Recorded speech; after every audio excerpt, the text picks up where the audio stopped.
So Thursday was a pretty bad day for pretty much everybody in Trump world.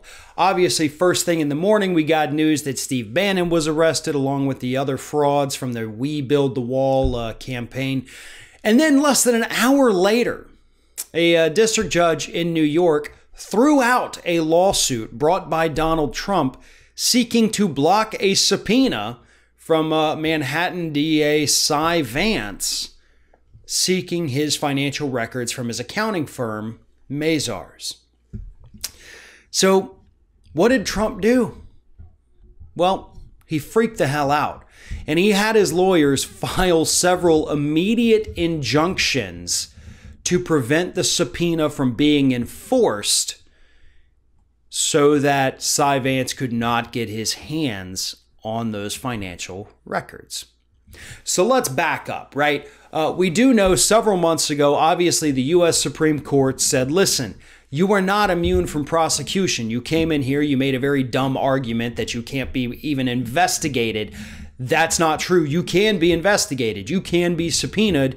Your documents can be handed over. It was not a blanket like, hell yeah, give them the documents. It was under certain circumstances, yeah, you can be investigated, you can be subpoenaed, all of that. You're not immune from anything, according to the Supreme Court ruling.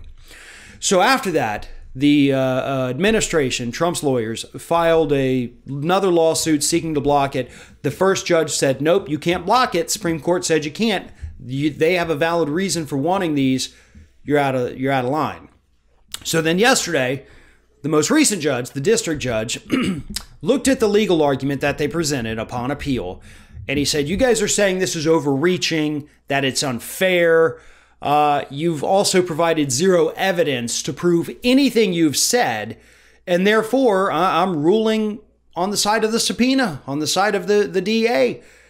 They can enforce the subpoena because you haven't made a legal argument. It was actually quite a remarkable ruling because the judge was straight up telling them, like, you came in here, you made an argument that's not even real, you didn't present any evidence, what do you expect me to do in this particular instance?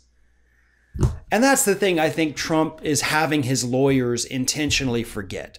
I mean, lawyers know this. They know how to file cases, but I think Trump is forcing them to file these lawsuits according to his own desires. For example, the one that went to the Supreme Court arguing that the president's immune from any and all prosecutions and investigations, no competent lawyer is actually going to go to the U.S. Supreme Court and make that argument, unless, of course, their client, Donald J. Trump, tells them that they have to. That's embarrassing for those lawyers. Now, for this one, to walk into a court and argue in front of a judge without any evidence to back up your claim, no lawyer's going to do that. Unless, of course, their client tells them they have to. So I think 100% Trump is pulling the strings. He is handicapping his own lawyers. He is, as usual, his own worst enemy. And I am loving every second of it. Because as I mentioned, Trump is freaking out. Here's what happened. Shortly after the judge's decision was announced on Thursday, Trump's legal team filed an emergency motion asking the judge for a delay in enforcing the subpoena so Trump could appeal. The team also asked a federal appeals court and the U.S. Supreme Court to intervene and stay the judge's ruling, preventing the subpoena from being enforced while the case is appealed again. So they essentially are trying to send this entire thing back all the way through the court system again. It's been ruled upon. And because they cannot seem to make a cogent legal argument backed up by any evidence, they stand very little chance of being successful. You know, the message was clear from the Supreme Court. You can be not indicted, you can be subpoenaed. You can be investigated. You know, as long as it's not, very overtly a witch hunt, there's nothing you can do. You can't stop these things. You can't block them. But this administration is going to continue doing that. And they're going to go round and round and round and round until maybe it's going to happen here until a judge comes out and says, no, I'm not going to stay the ruling. Ruling goes into effect right now. Hand over the documents, Mazars. And we know this isn't a fishing expedition. These investigators have met repeatedly with Michael Cohen, Donald Trump's former lawyer and fixer. Cohen, in his testimony to Congress, laid out the fact that Donald Trump, he believes, based on what he saw, committed financial fraud, committed bank fraud, wire fraud, possibly tax fraud, all of the frauds. Basically, you name it. If it has to do with money and fraud, Michael Cohen was telling us Trump has probably done it. And that is what really sparked these investigations, along with, and this is connected, the payments to Stormy Daniels. Because again, Cohen provided the receipts and they don't match up. Because they paid it to Cohen as a legal fee, but it wasn't actually a legal fee. So yeah, the president's in a lot of trouble for that as well. The Trump organization is going to be in a lot of trouble for that as well. They can fight this. They can argue it all they want. The problem is Trump is the one telling these lawyers what to say and how to file it, and that is absolutely destroying his case. But even if he weren't at this point, these lawyers do not have a case to present. And they know it. All they're doing is dragging down their own reputation in exchange for some cash from the president.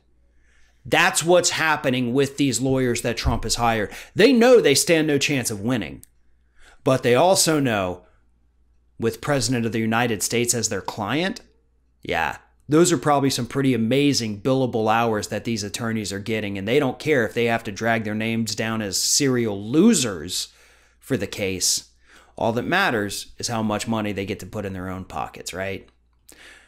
That's the problem.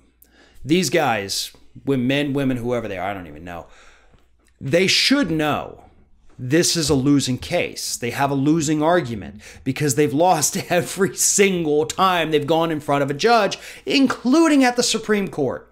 What more do they think they can do? This is one of those things. These are the kinds of cases that do give lawyers bad names, right? This is what leads to those like Lionel Hutz types on TV, these caricatures of lawyers, people like this. But at the end of the day, we also have to remember one very important thing. Trump has been trying for years through every legal avenue possible to hide his bank records. He doesn't want the public to see. He doesn't want us to know. And more importantly, he doesn't want investigators to know. He doesn't want law enforcement to know.